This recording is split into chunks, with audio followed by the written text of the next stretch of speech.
पाणी आलं, हातोडा बी आलाय, टाइम बी आला, वेळ बी आला, ग्राउंड बी असं कापके मिळाले. असा कटका दाखवताना आता ह्या बारीने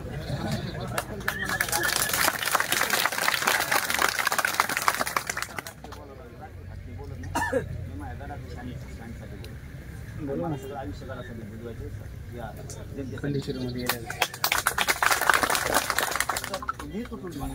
आणि एवढं जर भीड आणि धुंग्याला गडावर उभा राहायला जागा नाही. एवढे भीड तरी उभा राहायला जागा नाही राहणार. बीड जिल्ह्यातला एकही माणूस घरी राहणार एक पण. आणि लोक गुंतून ठेवू नका तिकडं पार्किंगला किंवा जेवायला खाली एक एक माणूस गडावर काढायचा बघायचा. एक एक माणूस इतका दाखते. मी काय गडाचं पुढं नाही, समाजाच्या नाही, जनतेच्या नाही, शेतकऱ्याच्या नाही, मला काही विचारूच ना. मला काय कळत त्यामुळे काय मला काही विचारू नका तुम्ही. बोला बाबा बोला बोला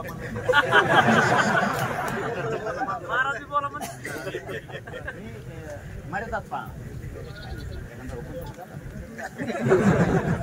मी आता समाधान काय तुम्हाला काय होत मुद्दाम गडावर उठणार नाही. मर्यादा पुऱ्या मर्यादा ओलांडणारच नाही, अजिबात नाही.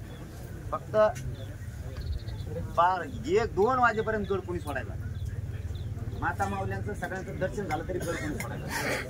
2च्या नंतर मग तुम्ही आपल्या गावाकडचा सण साजरा करायला सगळे मोकळे. 2 वाजेपर्यंत एकाही माणसाने गड खाली उतरायचा आणि रात्रंदिवस तिकडे लक्ष द्या. कोणाचं काही सोयाबीन काही काढत राहिलं 2 दिवस काढून कोणाचं कापूस असेल तर पटकून येतून घ्या. तेव्हा आम्ही सगळे एका राऊंड मध्ये कापूस सगळे येतून घालून मोकळा. गडावर कोणी काही पडायचं काम सांगू नका, अडचण सांगू नका. गडावर गावची गाव दिसलं पाहिजे. गावची गाव तेव दिसाना तेव रुसला फुगला नाही तर उठून ट्रॅक्टर रुसा फुगी बंद. तिथं काही संबंध नाही. या जिल्ह्यातला एकही माणूस घरी राहता कामा नये.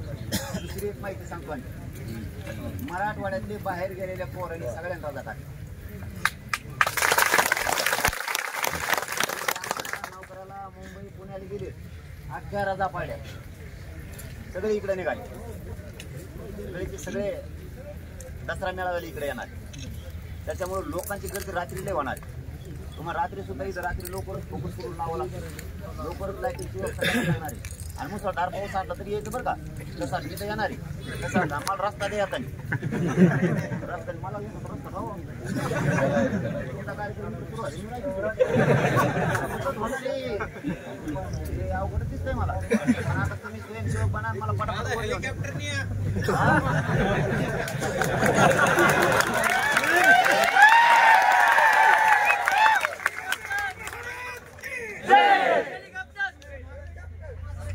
काही कार्यकर्ते म्हणतात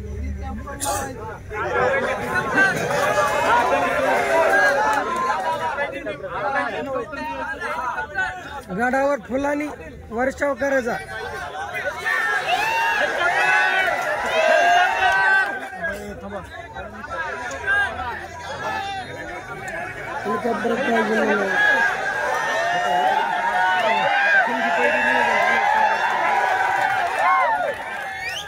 पडू सर मॅम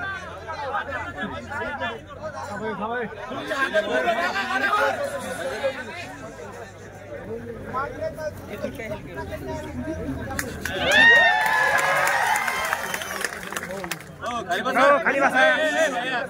डॉक्टर साहेब आहेत खाली बस. हेलिकॉप्टर आपल्याला काय बारकाईनं लक्ष सगळीकडे ठेवा. लेकरं मायलेकरं बाया माणसं लांबून येणार आहेत. बरं मोठ्या घराण्यापासून गरीब घराण्यापर्यंतचे माया मावले येणार आहेत. त्यांना या माहिती नाही का मराठा येत झाल्यामुळे लोकही सुद्धा आणि माता मावले सुद्धा आपल्या प्रवास आल्या. नोकरदार वर्गापासूनचे पण लोक येणार. लोकांनी खूप गाड्या लावल्या. पश्चिम महाराष्ट्रातला पट्टा येणार. मुंबई कोकणातले लोक येणार. लोक खूप वर्षानंतर हा पारंपरिक मेळावा होतोय आणि कुठंतरी एक शक्ती दाखवायची म्हणून लोकल येणार. मला काय बोलावं तुम्ही लई संख्येनं आल्यामुळे मला सुटाना, पण मला लई निवेदन सांगत होतं मी लई करून गेलो. पण तुम्हाला सांगतो इतकं बारकाईने सोय करा ना की लोक लई चढणार आहेत गडावर. व्यवस्थेला सेवा करायला कधी कमी करू नका.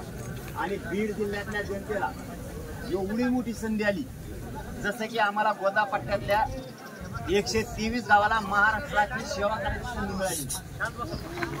123 गावानं जबाबदारी उचलली की राज्याची सेवा आपल्याला करायची. तशी बीड जिल्ह्यातल्या घराघरातल्या बांधवाला महाराष्ट्रातल्या मराठा समाजाला सेवा करायची संधी. मतभेद मनभेद हे ठेवू नका. पक्ष बाजूला ठेवा. आपण सगळे एकत्र या. आणि पुन्हा तो शब्द सांगतो, शान माझी राखायची ना तुमची. नगद नाराज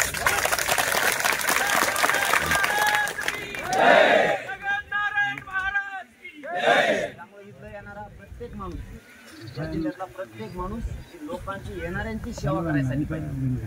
म्हणून आता इथून पुढची वेगळी जागृती करा. माणूस घरात नाही राहायला पाहिजे. काहीच कारण सांगायचं नाही. वाहन नाही मिळालं, काय नाही मिळालं, आपल्याला 2 मांडा काय फरक पडाय का? तुम्ही टेम्पो लावा, ट्रक आलंय मोठ्या, जे असेल ते मोटरसायकल आता मोटरसायकल बसू नका.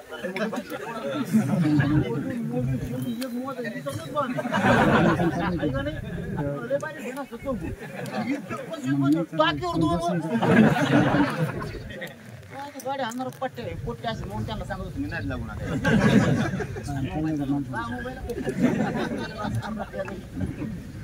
इतकी ताकदीनं तयारी करा ना, आपलं सगळं तिथून पुढचं ऑटोमॅटिक स्पीड लागलं पाहिजे.